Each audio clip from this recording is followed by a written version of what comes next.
Hello friends, in our previous video we discussed the classification of kingdom Plantae.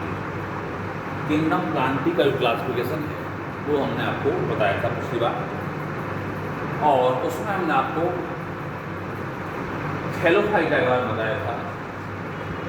Thallophyta means there is no differentiation between stem, roots and leaves। अर्थात हम किसी पौधे को अगर हम जड़, तना और पत्ती में डिफ्रेंशिएट न कर पाएँ तो उसे हम थैलस कहते हैं, हिंदी में सूकाए कहते हैं। तो ऐसे पौधे जिनमें जड़, तना, पत्ती अलग अलग रूप में नहीं दिखाई देते हैं उन्हें हम थैलस कहते हैं, और ऐसे पौधों को हम थैलोफाइटा में रखते हैं, which is considered as a green algae. तो ग्रीन एल्गी का एक ग्रुप है जिसे हम क्लोरोफाइटा कहते हैं। आज हम क्लोरोफाइटा के बारे में डिस्कस करेंगे, और जिसमें कि ग्रीन एल्गी आते हैं, माने हरे सेवन।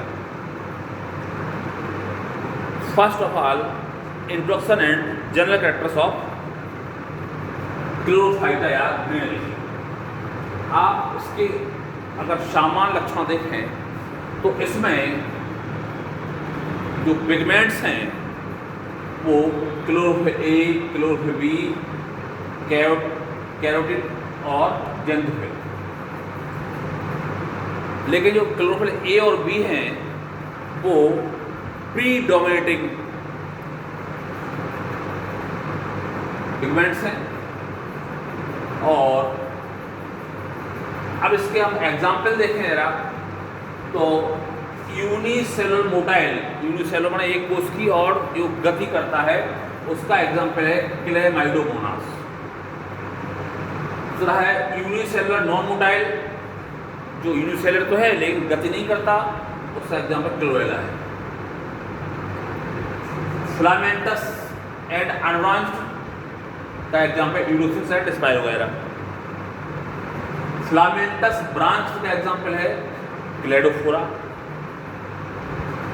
और जो कॉलोनियल एल्गी है उसका एग्जाम्पल है बॉलवॉक्स। बॉलवॉक्स एक ऐसा शैवाल है, ऐसी एल्गी है जो कॉलोनी में पाई जाती है। So Volvox is a colonial algae. Umbrella shaped algae का एग्जाम्पल है एसिटाबुलेरिया, एसिटाबुलेरिया। आप इसमें और अगर से समालोचना देखें तो इसकी जो सेल वॉल होती है वो टू लेयर्ड होती है। अंदर वाली सेल्यूलोज की होती है और बाहर वाली पैक्टेड मटेरियल वाली होती है।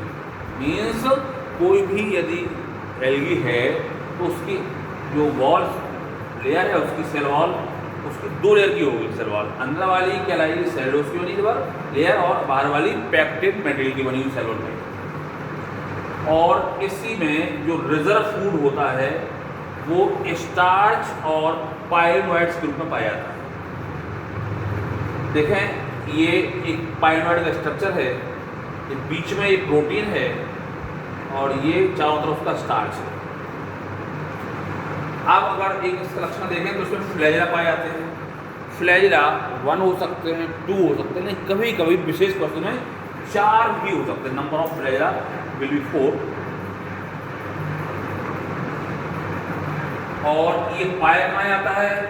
ये फ्रेश वाटर पॉन्ड्स में, पूल्स में, और कभी मॉइस्ट एरिया में भी पाया जाता है। जहाँ पर नमी पाई जाती है ऐसे एरिया में भी ये ब्लूग्रेन पाया जाता है।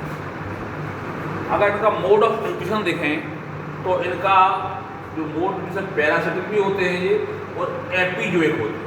अब यहाँ पैरासिटिक माने ये अपनी लाइफ किसी दूसरे उस पर निर्भर करते हैं, किसी दूसरे पौधे पर, जैसे टी और पेपर लीफ पर ये पाए जाते हैं। और इसका एक और मोड है जिसे एपिजोइक कहते हैं। एपिजोइक माने ये किसी दूसरे जीव के खोल के ऊपर उगते हैं, और इसका एग्जाम्पल है जूक्लोरेला।